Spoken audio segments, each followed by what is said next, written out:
नाना आहे, चांगल्या घरची दिसते, जशी काय लागली आमची गौतमी पाटील.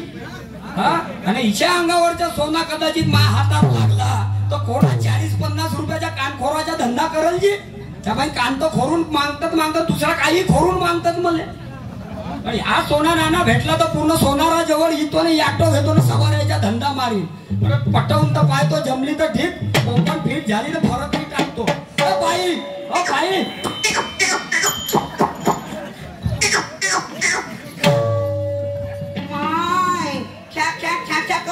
बंद टोंड्या लागला.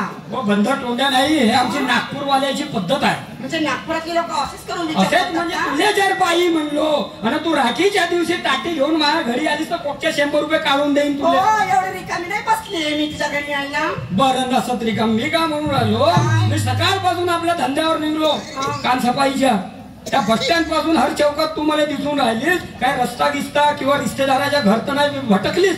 मला एक सांग, तू या नागपुरातला सर्वे करायस का? सर्वे नाही, मी याच्याची रोज धंदा करतो, सारे लोक मला ओळखतात ह्या एरियात. अगो बाई ओळखते मग म्हणजे तुझी चांगलीच ओळख आहे. चांगलीच ओळख आहे माई. पण मी काय म्हणतो, तू याची करून काढायला सकाळपासून आता 3 वाजत आले. मी वाट पाहत आहे माझ्या नवऱ्याची. तू आपल्या नवऱ्याची वाट पाहून राहिलीस. तुझ्या नवऱ्याला तू काय चिंता गिंता आहे का नाही? ह्या बहीण 10 वाजतापासून 3 वाजले तरी तुझा नवरा येते येऊन राहिला. मी समजलो 3 वाजले. हो, माझा नवरा बिझनेसमॅन आहे. काही बिझनेस मॅच नसे वा, तुला सोडून तिकडे दुसरी साईड चालवते तुझा नवरा. तुला सांगितलं होतं का? सांगितलं नाही म्हणजे एवढी चिकन चाकन पेट्टा माल दिसते जी. इले पाहून माझ्या भावना जागृत झाल्या, पुरा घाम फुटून राहिला मला. तुला लाज नाही वाटत असं बोलतोयस तू? कायची लाज लागते बाई, मी तुला फायद्याच्या सांगू राहिलो. माय ऐकशील तर फायद्यात राहशील. काय सांगते? नाही तर हा नागपूर नव्हे, हा तर नरकपूर आहे हा. कालच्या पेपरला वाचलीस का? पेपर? हा कसला म्हणजे ह्या भीतीजवळ, ह्या डोळे फाडून बाई, ह्या भीतीजवळ टेकून एक बाई होती. अशी खाजवे असते आणि अशी भडो भडो उभा मारे. ह्या भाई 2-4 रिक्षाला पोरं आले, 2-4 आले, सीधा असा उचलला, हातात रिक्षात भरून नेला आणि रात्री 8 वाजता ते आणून ठेवलं. आहे तीच होती. अरे रातभर का केला तर मला नाही माहित बाई. मी काय पावाले नाही गेलो. आता तू एवढी सुंदर दिसतात, तुला पाहून दिसतात बेबान झालो. धैर्य ऑटोवाले रिक्षावाले आले, तुला उचलून नेला. म्हणजे का करते तुझ्यासमोर? अरे तोंड नाही फोडीन चांगली चप्पल ना. येते चप्पल तोंड चालेच नाही आमच्या नागपुरात. पहिली बाया चांगल्या कंपनीच्या, हा डायरेक्ट अंदर घाव मारतात. बिलकुल घाव नाही पाहिला, मुका घाव. मी का म्हणून राहिलो, तू चल माझ्यासोबत, चाल लवकर. हा, अरे तुझ्या फायद्याची सांगतो, काहून एवढा मिळून राहिलीस. माझ्या घरी चल, तुला रातभर ठेवीन, मस्त मुक्काम करीन. पाहुणचार सकाळी तिच्या आणून देईन. एवढा रिकामा आहे हा. तू अनडकी आणि मी अनडकी. तुझ्या घरी कशी येणार? माझ्या घरी कशी येणार म्हणजे? मला एक सांग, तुझं लग्न झालंय का? माझ्या लग्न झाला जी. झाला? हो झाला. तुझी बायको घरी आहे? बायको होती घरी, पण आता उठून पळाली. काहून पळाली? कारण माझी संजीवनी तिला नव्हती पुरत, तर तिची संजीवनी मला नव्हती पुरत. बहीण बाई एवढ्या गोष्टी सांगतो तर हे पटून नाही राहायची. घरी नेईनच कमी कर आणि निघितून लवकर.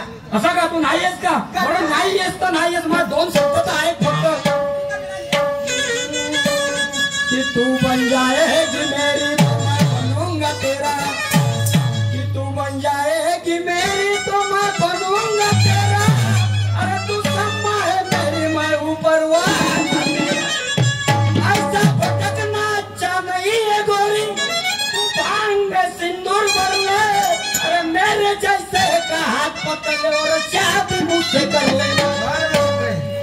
और राणी बनवून ठेवीन. राणी त्यापेक्षा सुंदर आणि स्मार्ट आहे माझा नवरा. स्मार्ट राहिला येता नाही का? अरे कितना हसीन चेहरा, कितनी प्यारी आंखें, कितना हसीन चेहरा, कितनी प्यारी आंखें, कितनी प्यारी आंखें, आंखों से लगता प्यार. तुझे बनाया होगा तुझे मेरे यार, तुझे बनाया होगा.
शेंडवा सारखा फेकलं भरतीच ताकद आहे लमची हे भंडारा जिल्ह्यातली भात खाई हो आहे लमची लहानशीच दिसते म्हणलो ताकद तुकत न सर पण लमची भरतीच ताकद आहे काय हरकत नाही जरी तू माझ्या चक्कर मध्ये फिट नसतील होत का नाही हा पुरा एरिया माझा ओ पडशील कोणी पुरा ऍक्टो वाल्याला फोन करून ठेवतो पण लुगडेवाली कोणी दिसली नाही कोणी नेवायच्या नाही म्हणून तशी पडशील तर माय म्हणतो संपलेला आहे याच ठिकाणी थांबतो पुढच्या डावासाठी आमंत्रित करतो सन्माननीय शाहीर पुरुषोत्तमजी यांना शाहीर पुरुषोत्तम